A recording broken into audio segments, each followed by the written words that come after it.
C'est QFD, c'est tout de suite, c'est maintenant, c'est sur Queasy et c'est Mira Salim qui s'y colle.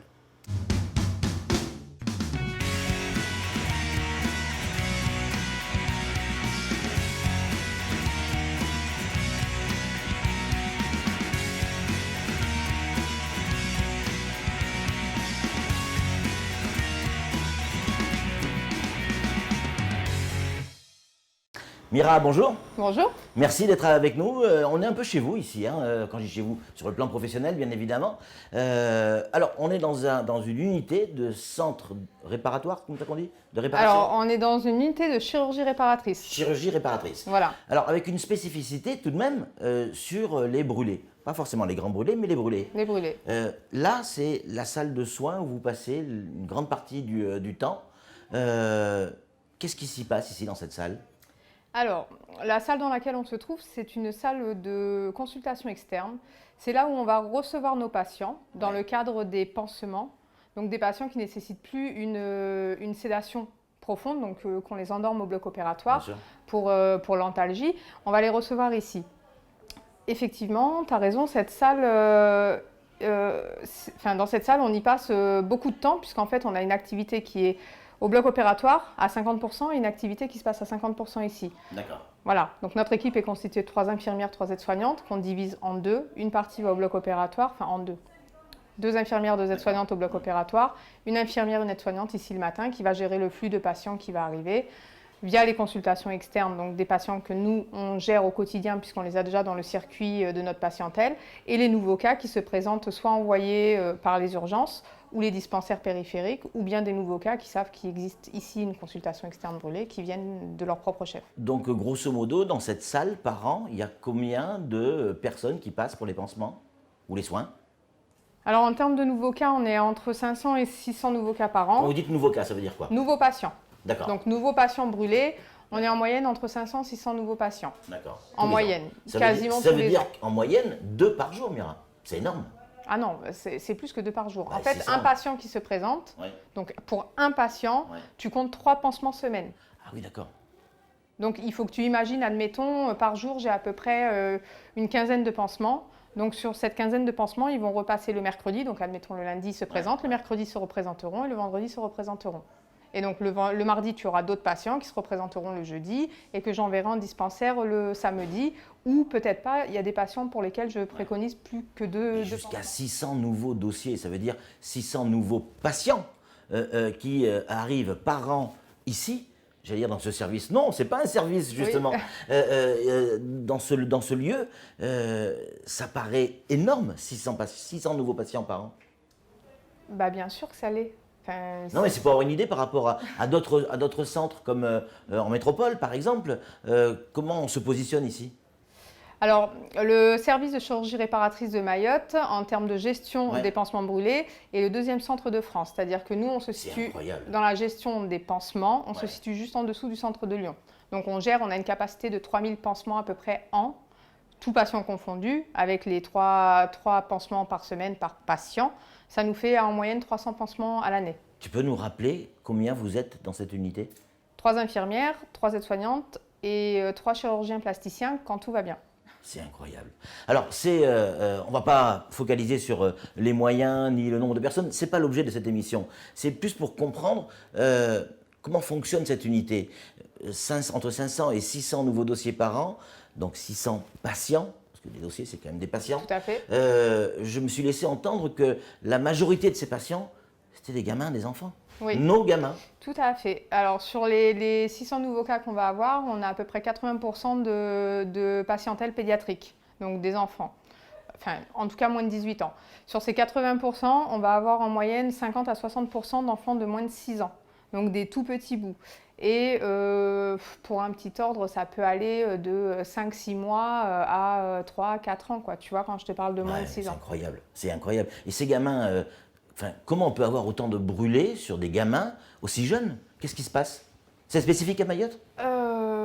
Oh, je pense que les accidents, alors c'est en grande partie vraiment des accidents domestiques. D'accord. Donc je pense La que casserole d'eau, la d'huile, casserole d'eau, la marmite qui... la marmite qui est au sol, ouais. l'enfant qui court, qui tombe dedans, qui a glissé, le petit frère qui donnait à boire au petit frère, du coup qui s'est brûlé. Enfin, vraiment des accidents domestiques un petit peu sommaires, mais comme on rencontrait il y a peut-être un demi-siècle encore en métropole, et pour lequel on a fait d'énormes progrès en métropole via la prévention que l'on a pu effectuer, qui n'a pas encore eu cours ici.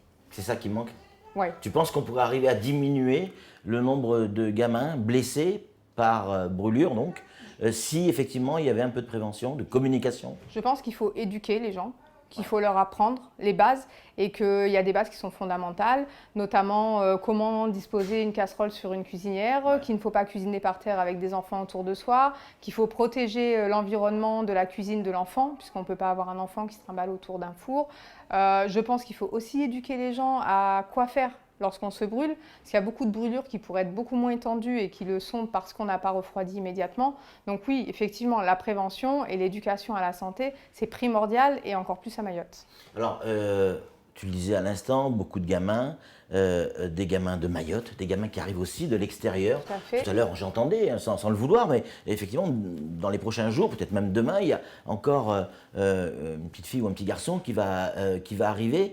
Il y a des accords avec les Comores sur le plan médical à ce niveau-là? Tout à fait. Ouais. Alors notre service travaille dans le cadre de la coopération interrégionale avec les Comores, enfin l'archipel des Comores. Donc on reçoit régulièrement des patients en Evassan. Ils nous envoient les dossiers par mail avec les photos, le compte-rendu médical. Et si on est en capacité d'accueillir l'enfant dans de bonnes conditions et de pouvoir faire quelque chose pour lui, enfin en tout cas le patient, parce qu'il n'y a pas que des enfants, on reçoit le patient et via cette coopération, hein, et on fait le travail qu'il y a à faire sur. Mais vous avez des lits spécifiques pour les brûlés ici? Enfin, alors, ici, dans cette unité? Dans cette unité, il y a uniquement mes consultations. Donc, on n'aura pas de lit. On n'a pas de vrai service. Les gamins, alors? Je vais y venir. On n'a pas de vrai service de chirurgie réparatrice. Donc, on a des lits hébergés, ce qu'on appelle des hébergements pour nos patients. Donc, tu vas trouver 2 lits en orthopédie, quelques lits en pédiatrie, quelques lits en médecine, quelques lits en chirurgie viscérale et quelques lits en réanimation. Bien sûr que lorsqu'il y a un brûlé qui se présente au CHM et qui nécessite une hospitalisation, on ne le met pas à la rue ou on ne lui dit pas il n'y a pas de place, on n'a pas de service, on s'en occupera pas. Donc, effectivement, on a des lits attribués, en tout cas qui nous sont réservés en cas de besoin. Ces gamins qui viennent ici, bon, on a bien compris, c'est une unité avec les moyens du bord, on va appeler ça comme ça. Pardon pour l'expression avant, mais est-ce que des fois ça bouchonne? Est-ce que des fois ça me... Non, ça bouchonne. Ça Est-ce bouchonne. que quand je viens par là, c'est qu'en fait... Des fois c'est dur, oui. Ouais, c'est ça, c'est qu'en fait, c'est plein et il y en a encore qui arrivent. Notamment, je pense à ces périodes comme le ramadan. Tout à fait, j'allais y venir. Ouais. Tu sais, on a des périodes de rush, en fait, c'est vraiment dans de sites, à des périodes de l'année où c'est plus calme que d'autres. Et puis d'un coup, d'un seul, il se présente énormément de patients et tu ne sais pas pourquoi. Et effectivement, le ramadan fait que nous recevons beaucoup plus ces enfants-là parce que... il y a tous ces repas à préparer en famille. Du coup, on fait des grands repas parce qu'on a jeûné toute la journée. Et les enfants, souvent, se retrouvent dans les pattes. Et un peu le manque de surveillance ou le manque d'éducation, comme je te disais tout à l'heure, à éloigner les enfants de la cuisine. Après, tu as toutes les périodes aussi de Manzaraka, tu sais, les grands mariages. Bien sûr. Ça aussi, c'est un peu propice. Décembre et l'été, c'est un peu propice aussi à voir fluctuer notre activité. Et puis après, des fois, tu ne sais pas pourquoi. Tu vois, là, le mois dernier, on a été submergés par le travail, mais vraiment submergés. On a reçu énormément d'enfants brûlés, en plus que des enfants. Et on était limité en personnel parce que tu n'as pas forcément ton nombre maximal de personnel tout le temps. Du coup, c'est vrai que ça a été complexe. Et à ça va se rajouter des problèmes de logistique. Là, en ce moment, on a de gros problèmes avec le port de Longoni. On ne récupère pas notre matériel en temps et en heure, tu vois. C'est bloqué dans les conteneurs. Ouais. Enfin, voilà la problématique que tout le monde connaît à Mayotte. Évidemment. Donc, du coup, tout ça, quand tout se combine, ça bouchonne et ça devient compliqué. Ouais, donc, on fait comment? Eh bien, Parce que on fait quand même. On fait, on se C'est débrouille et on bricole et on travaille. Et heureusement, on a la chance au CHM quand même de travailler en collaboration avec tous les services, de pouvoir compter les uns sur les autres. C'est ça, il y a une solidarité entre les services. Il y a une solidarité entre les services, et heureusement, enfin, je veux dire, Sinon, ça serait impossible. C'est primordial pour nous. Bien sûr. Et du coup, on a cette chance de pouvoir se débrouiller comme on peut et on a la chance, je pense aussi, d'avoir une équipe très très investie. Mira, tu es dans le domaine médical, c'est ton métier, mais tu es aussi une maman, tu es mariée, tu as des enfants. Oui. J'imagine, peut-être pas mariée, Oui, mais en tout cas. mariée, des enfants, oui, oui. Ouais, mais forcément, enfin, moi on le voit sur d'autres corps de métier, on se projette quand il y a des gamins qui arrivent brûlés. C'est dur. Tu arrives à faire la part des choses? Je fais pas la part des choses et je suis sûre que mes enfants, ils le diront. C'est vrai, quand je rentre à la maison, je gronde souvent et je leur raconte ce que je vois au travail parce que je veux absolument qu'ils se rendent compte qu'à un moment donné, il y a des risques, il y a des dangers et que je veux pas qu'il leur arrive la même chose que ce que j'ai ici. Et c'est d'autant plus difficile, justement, tu touches vraiment mon petit point faible, quand on est maman, d'avoir des enfants, de les voir souffrir. Tu vois, enfin, je pense que tous ces gamins qui arrivent. Tous ces gamins qui arrivent. Ça touche, je pense que ça touche pas que les papas, les mamans, hein, ça touche n'importe qui.